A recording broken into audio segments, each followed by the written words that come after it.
All right, welcome back to the channel. It's your boy Fanon, and in this video, we are going to put a nail in the coffin of a great fight happening this year, and that is the Errol Spence Jr. Terence Crawford fight.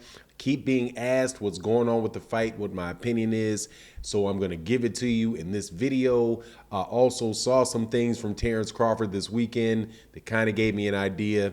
Look, man, can we just get a fight? Any fight.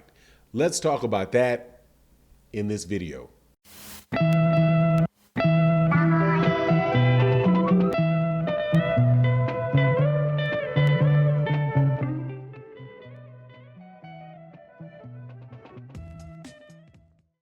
All right, welcome back to the channel. It's your boy Fanon, and in this video, we are going to be in the 147-pound division, talking about one of the most talked about subjects in boxing, but something that is of interest to a lot of subscribers. So I'm going to share the information with you. Got a lot of questions coming into my DM on Instagram and messages on Twitter asking about the Errol Spence Jr. fight, but specifically asking about what I thought about Terence Crawford and some somewhat dramatic stuff that took place this weekend with him, past weekend with him and Trey Songz, and how I think that relates to the fight. Very interesting question. So I said, hey man, let me do a video about it because I do think the two very well may be connected if, you know, what people say about guys like Adrian Bronner, Gervonta Davis, Ryan Garcia, if what people say about when they do things like that, what it means.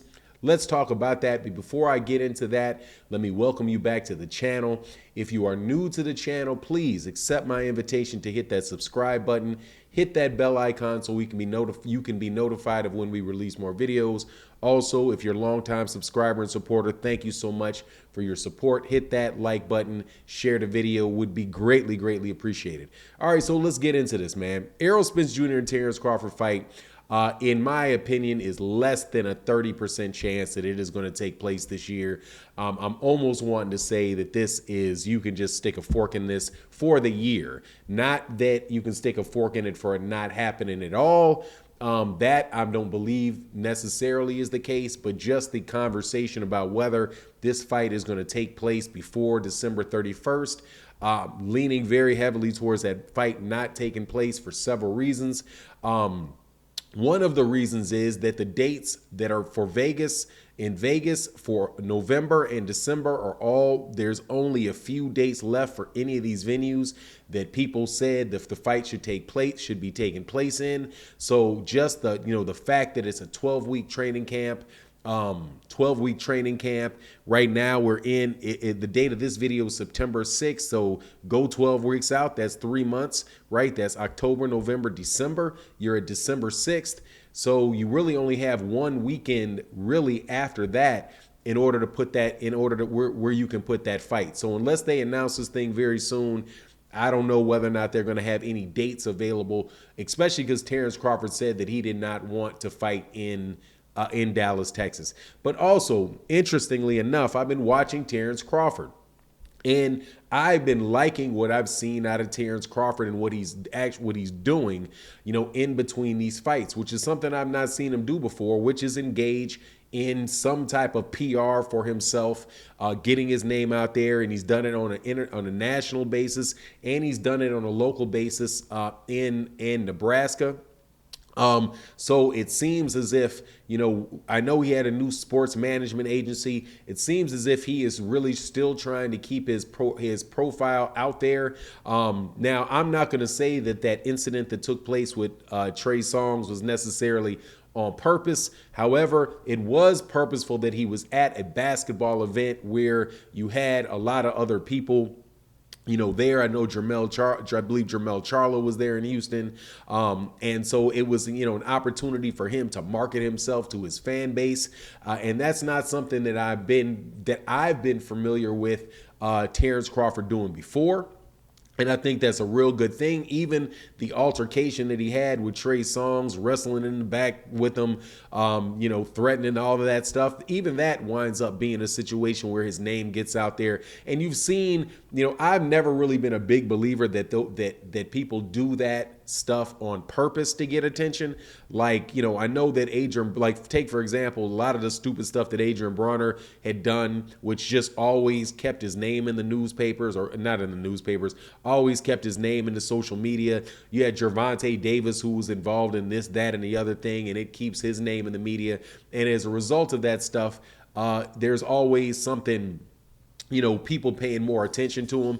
But as far as like doing different things, like being on Dancing with the Stars and doing celebrity basketball games and visiting and doing different things with different people throughout the country, Floyd Mayweather Jr. is a guy that really did a lot of that. And it seems like, Terence Crawford has been doing more of that, lately, been doing more podcasts, giving more interviews, right? So it seems like he is out there pushing his name, getting his name out there in public more, so that, is growing his name, and hopefully, that can, continue to push even more interest in the fight and may put him in a situation, later on down the line, because and again, man, when he said later on down the line, and I'm watching what's going on, man, I'm just going to believe what comes out I'm going to believe what's coming out of his mouth, man. I just believe that these guys do not have the money for that fight, or they do not believe that they're going to invest that money in that fight, the PBC. And that soon, it's just as likely that we're going to hear Errol Spence Jr. announce another fight as it is anything else, right? Or Terence Crawford announcing his next fight against somebody else, as it is that he's going to take it. They're just going to, in the 12th hour, announce this fight with between Errol Spence and Terence Crawford.